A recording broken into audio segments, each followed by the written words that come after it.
بسم اللہ الرحمن الرحیم۔ السلام علیکم ناظرین، میرا نام ہے محمد ابوبکر اور آپ دیکھ رہے ہیں ایکسٹریملی نانز۔ دوستو، بڑھتی ہوئی ترقی اور جدت پسندی نے ہمیں بہت سے علم اور بہت سی سہولیات سے نوازا ہے، مگر دوسری طرف اس کے کچھ نقصانات بھی دیکھنے کو آئے ہیں۔ ان میں سب سے بڑا نقصان منشیات کا استعمال ہے۔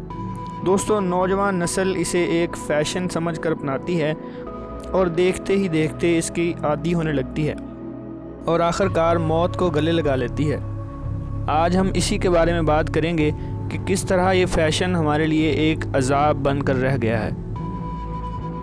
دوستو، ایک اندازے کے مطابق منشیات کی وجہ سے ہر سال 11.8 ملین لوگ موت کے منہ میں چلے جاتے ہیں، اور ان میں سے کثیر تعداد سگریٹ نوشی، شراب نوشی اور دوسری منشیات کے استعمال کی وجہ سے کم عمری کی موت کا سامنا کرتے ہیں، یعنی 50 سال سے کم عمر میں ہی موت کا سامنا کرتے ہیں۔ اور دھیان رہے کہ مردوں میں منشیات کا استعمال عورتوں کی نسبت بہت زیادہ ہے، اور تقریباً 1.5% گلوبل ڈیزیز برڈن صرف شراب اور دوسری منشیات کی لت کی وجہ سے ہے، اور کئی ممالک میں یہ ڈیزیز برڈن 5% تک بھی پایا جاتا ہے۔ دوستو، ڈرگ یوزرز کی تعداد کے حساب سے دنیا کے ٹاپ 11 ممالک کی لسٹ میں برازیل 11ویں نمبر پر، اس کے بعد میکسیکو، پھر USA، Canada, Afghanistan, Russia, Slovakia, France, Scotland اور ایران شامل ہیں، اور ان میں سب سے زیادہ ڈرگ کا استعمال UK میں کیا جاتا ہے۔ دوستو، 2014 کے ایک سروے کے مطابق انگلینڈ کے ہر 12 لوگوں میں سے ایک انسان ڈرگ کی لت میں جکڑا ہوا تھا، اور ان لوگوں کی عمر 16 سال سے 50 سال بتائی جاتی ہے، یعنی 2.8 ملین لوگ نشہ آور مواد کا استعمال کرتے تھے۔ دوستو، جو تصویر آپ اس وقت اپنی اسکرین پر دیکھ رہے ہیں، اس میں آپ ڈرگز کے نام اور دنیا کے مختلف ممالک میں ان کا استعمال دیکھ سکتے ہیں۔ اور اگر ٹریٹمنٹ کی بات کی جائے تو سالانہ طور پر ایک اندازے کے مطابق 7 لوگوں میں سے صرف ایک انسان ہی صحیح طور پر ٹریٹمنٹ لے پاتا ہے۔ United nations office on drugs and crime کے مطابق حالیہ دور میں تقریباً 35 ملین سے زائد لوگ نشہ آور مواد کا استعمال کر رہے ہیں۔ 2017-18 کے ریکارڈ کے مطابق 271 ملین کی آبادی میں سے 5% یعنی 13.5 ملین لوگ منشیات کا استعمال کر رہے تھے، اور اگر 2009 اور 2017 کے سروے کا فرق دیکھا جائے تو ڈرگز کے استعمال میں 30% اضافہ ہوا ہے، یعنی نشے کا استعمال دن بدن بڑھتا ہی جا رہا ہے، جو ایک بڑے خطرے کی بات ہے۔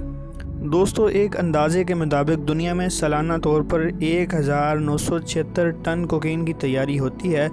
ٹریماڈول نامی ایک ڈرگ جس کو پوری دنیا میں سپلائی کیا جاتا ہے، جس کی سپلائی 2009 میں 10 کلو گرام سالانہ تھی، 2013 میں یہ سپلائی 9 ٹن ہو گئی، اور 2017 اور 18 میں 125 ٹن ٹریماڈول دنیا میں سپلائی کی گئی، جس سے ہم یہ اندازہ لگا سکتے ہیں کہ ڈرگز کا استعمال کس حد تک بڑھتا جا رہا ہے۔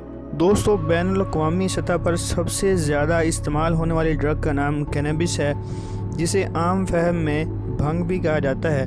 ایک اندازے کے مطابق 2017-18 میں 188 ملین لوگ اس نشے کا استعمال کر رہے تھے۔ دوستو، ہمارے معاشرے میں نشہ آور ادویات کا استعمال ایک عام سی بات ہو چکی ہے۔ ہمارے پاکستان کا سب سے بڑا شہر کراچی، جسے دنیا کا دوسرا سب سے بڑا کنزیومر آف ڈرگز کہا جاتا ہے۔ دوستو، ہماری حکومت نے اس عذاب نما فیشن کے خلاف بہت سے اقدامات اٹھائے ہیں، اور ایک ذمہ دار پاکستانی ہوتے ہوئے ہمیں بھی اس میں اپنا کردار ادا کرنا چاہیے، کیونکہ اسلام میں نشہ حرام ہے، اور جیسا کہ اللہ تعالیٰ نے سورۃ مائدہ میں ارشاد فرمایا، بسم اللہ الرحمن الرحیم، اے ایمان والو، بے شک شراب اور جوا اور عبادت کے لیے نصب کیے گئے بت اور قسمت معلوم کرنے کے لیے فال کے تیر سب ناپاک شیطانی کام ہیں، سو تم ان سے پرہیز کرو تاکہ تم فلاح پاؤ۔ دوستو، ہمیں چاہیے کہ ہم نشے کے اس فیشن کو ترک کریں اور اسلام کی پیروی کریں۔ تو اگر آپ کو اس ویڈیو میں کچھ نیا جاننے کو ملا ہو یا کچھ پسند آیا ہو تو اس ویڈیو کو ضرور لائک کیجیے گا اور اپنے دوستوں میں شیئر کیجیے گا، اور ہمارے چینل کو ضرور سبسکرائب کیجیے گا۔ اللہ آپ کا حامی و ناصر ہو۔ پاکستان زندہ باد۔